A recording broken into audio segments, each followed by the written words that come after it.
We've talked about the agreement. Now, it's not just the agreement. There is what's called an operations manual. And the operations manual deals with everything, as its name suggests, which relates to the operation of your franchise. It contains all of the franchisor's know-how. Everything he knows that he's going to let you use in order to have a successful business will be in that manual. So it's really, really important to know that that manual contains all of the stuff that you are expecting. Now, in the old days, franchisors said, hey, look, this contains my know-how, and so I'm certainly not going to let you have the manual before you sign the franchise agreement. Things have changed, and I think it's a very good thing that things have changed. Increasingly, franchisors are saying to prospective franchisees, well, I'm not going to allow you to take the manual away before you've signed the agreement, but you can come to our office and look at the manual to make sure it contains all of the information that you are expecting. And you can tell an awful lot about the franchise by looking at the manual. Is it a really detailed, well-presented, well-documented, thought-through manual? If it isn't, you need to think long and hard about that franchise. Now, the manual is a living document. It will be, or should be, updated by the franchisor throughout the period of the franchise. And that's a good thing, because businesses change, the marketplace change. And we're going to give you a very, very quick run through about the sort of things that you can expect to see in a manual. Right, first thing to say about manuals is that no two manuals are the same, okay? So I'm just giving you an indication of the sort of thing you might expect to see. First of all, a simple business description of the system, what the business involves, and so on. You'd also expect a directory, all members of the head office, your BDM, business development manager, person who's going to be helping you on a regular basis, and details of all of the other franchisees, details of suppliers, and all of those sort of people should be set out so that you have very easy access to people you may need to speak to.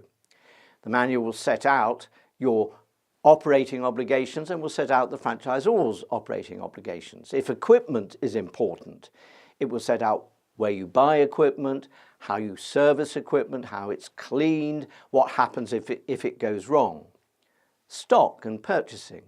It will, or should, set out how stock is to be purchased, how you work out what stock to purchase and when, enabling you to analyze purchasing requirements of your business to make sure you don't have too much stock. IT is getting more and more important because software is becoming more important. Increasingly, franchisors are developing their own software, as we've already said, and they want it to operate on hardware that actually works as far as the software is concerned. Very often also, franchisors want to have electronic access to all of the data in your IT. So the franchisor will often specify what IT you should have. If it's a vehicle-based franchise, the manual will set out how old it is, how often it's to be cleaned, how it's serviced, signage on it, and so on. Likewise for premises. The manual will contain all the forms that you need for your franchise. There will be substantial record keeping and reporting to the franchisor about how your business is doing. And the manual will contain the sort of forms that you're required to complete. It will tell you how to invoice and set out the invoicing forms, your customers, how regularly to do it, what to do with chasing bad debts. You would expect the manual, if the franchise contemplates you taking on staff, to deal with employment law. Numbers of staff, how to give warnings, and so on. It will certainly address advertising and marketing, how to promote your franchise.